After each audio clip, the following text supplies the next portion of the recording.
Medaka vs Kumagawa, despite only being 2.5 chapters long, is up there for one of my all-time favourite fights, not just in manga but fiction as a whole, and the fact that such a short fight can leave such a lasting impact is just down to the masterful writing and artwork of Nisho Ishin and Akatsuki Akira respectively, as this fight really is stellar.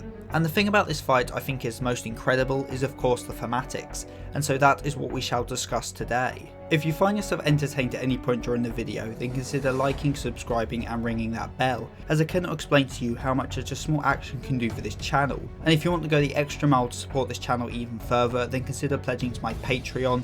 Anyway, on with the video. I probably don't need to tell anyone this, but Medaka and Kumagawa are foils for one another. They are complete opposites in almost every regard. I mean, Medaka is a goddess who stands above all people, Kumagawa is the lowest of people who stands below all people. Medaka always wins, no matter how right someone is, she is more right. Kumagawa always loses, no matter what, he is always wrong. Medaka wants to help everyone no matter who they are, Kumagawa wants to make everyone miserable no matter who they are. Medaka is adored by everyone, Kumagawa is hated by everyone. Medaka is an abnormal among abnormals, the most powerful of all. Kumagawa is a minus among minuses, the most degraded of all. Medaka raises people up to her own level, Kumagawa drags people down to his own level. Medaka felt guilt over being great at everything, so chooses to believe her role is to help others, so as to make their efforts not go to waste. Kumagawa felt depressed over being so weak and useless, so chooses to believe life is meaningless and proves that to others by making them feel misfortune. There must be hundreds of ways in which these two characters are blatantly different. They are the idea of foils taken to the extreme, and so when they fight we have not only a clash of fists, but a clash of ideals, a plus versus a minus.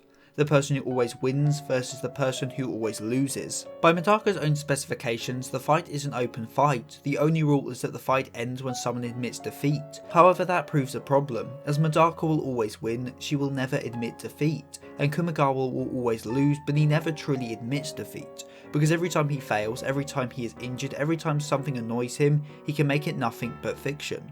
All fiction is representative of Kumagawa's mindset. He makes all his problems vanish instead of facing them head on. Medaka's The End, on the other hand, is a skill that doesn't erase things, but instead does the opposite. It takes them and makes them better. Kumagawa makes things nothing, Medaka makes things more than they already are. With every skill Medaka masters using The End, she is left with more evidence of her connection to people and the world. Each skill represents someone she has met and interacted with. It's proof of her existence on this planet, and of all she has done. However, Kumagawa, having erased all his connections and all unpleasantries, is left with no evidence that he has lived, no evidence of his struggles. He may say he is a loser, but he isn't a good loser. As Medaka says, winners aren't strong, losers who get up and fight again are. However, Kumagawa, even if he is a born loser, is the worst kind, the kind who doesn't grow from their experiences and tries again. Instead, he is the kind of loser who erases his loss and his mistakes, and never learns and grows from them. The reason his power is called all fiction is because he makes his problems fiction. And what's the opposite of fiction? Reality.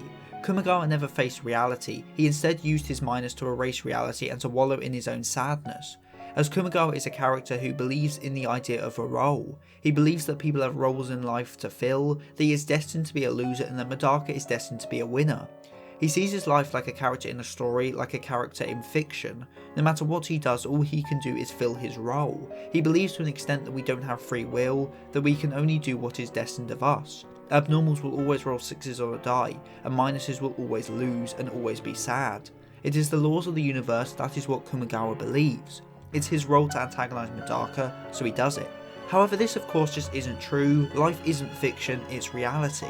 Kumagawa chooses to act like this in order to cope with his own weakness. At the end of the day, minuses are just coping mechanisms to trauma. Unlike abnormalities, they are not inherent. As being a minus isn't a set in stone thing, as shown when Kumagawa tries to erase MUK's minus. The way I personally view Kumagawa's inability to make MUK's minus fiction is down to one of two explanations. First is that he did erase her minus, as in the bad parts of her skill that were negative, leaving her with only the positive parts, which is why she can now control her skill and use it for good.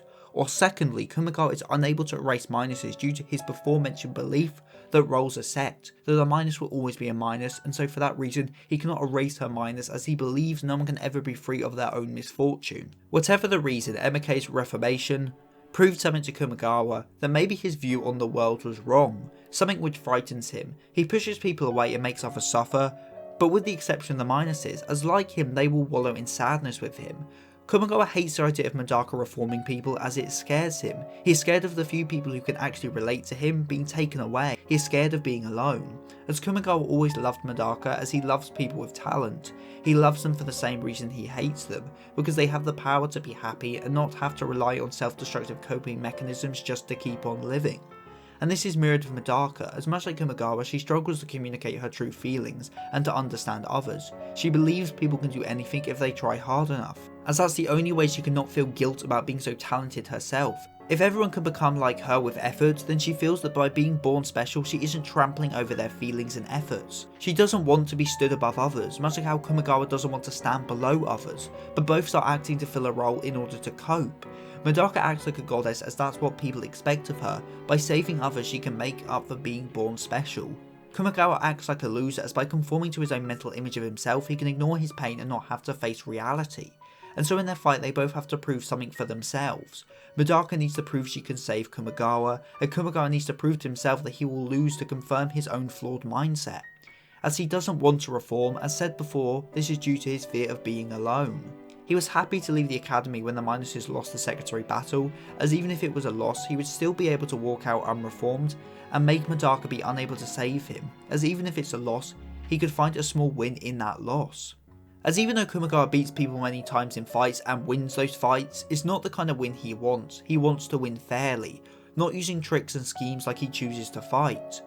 So in this fight with Medaka, he doesn't use tricks. This way there can be no win within the loss. He will either win or lose. And this time he wouldn't be able to just make the loss fiction, as before this fight, he traded in all fiction for Bookmaker.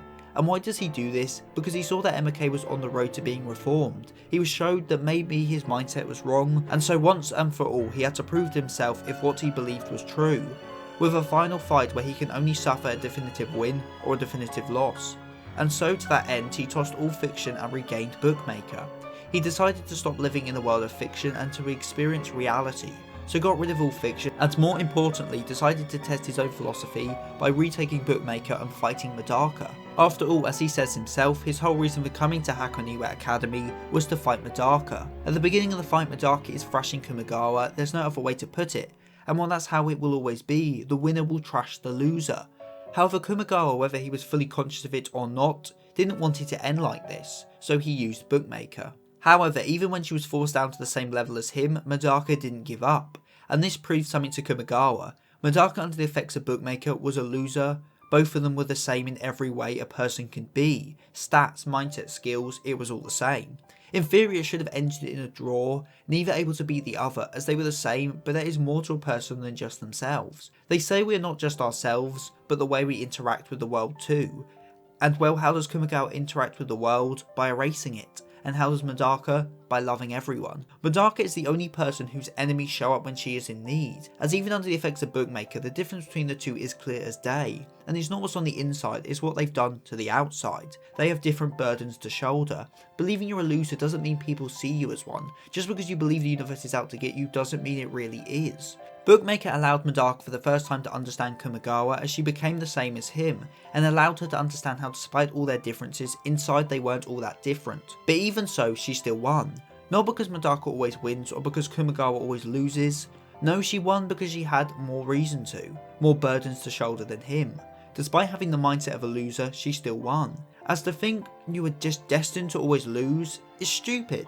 Medaka proves to him that even someone with the same mindset as him can win, that he isn't destined by the universe to always lose, that even he is capable of winning. And due to the nature of the match and Bookmaker, Kumagawa is left with no excuses. He loses, there is no win within the loss and he can't make it nothing. But even so he smiles as he finally lost properly. He accepted reality by accepting his loss, and by being beaten even when using Bookmaker, he was shown two things. Firstly, that he can win, as Medaka was the same as him. If she could win, so could he. And secondly, that Bookmaker failed, that his minus, his unhealthy coping mechanism, didn't lead him to victory. As people aren't equal, that's something that both Medaka and Kumagawa have to come to understand. But just because you are born better than everyone else doesn't mean you need to feel guilty, and just because you are born worse than everyone else doesn't mean you need to feel empty. This fight is a first step. It is the first step to Kumagawa's reformation. He can't ever win till he first loses and accepts the consequences and the reality of the loss without making it fiction. And it is the first step to Medaka better understanding people and not being conformed by her role, as she comes to understand that you can't just drag people up to your own level to save them, sometimes you need to go down to theirs. This fight isn't the end of these two characters' development, not by a long shot, but it's crucially important nonetheless, and will always be one of my favourite fights in all of manga, no, in all fiction. Comment of the week comes from It Shaz, and I'm glad you also enjoy what is my favourite romance anime. If you're interested in my literary endeavours, then why not check out my books Gang Fluid Justice and People of Fate Volume 1, available at Amazon.com. And if you want to go the extra mile in supporting this channel, then consider pledging to my Patreon, where for as little as £2.75 a month, you can get your name at the end of the video, like Hikari Desu, 7SO, Smokey McBobby and Rinjack9696. So with all that said and done, I've been Seth the Sin, the Deadly Sin of Geek, and I'm signing out. Stay safe, everyone.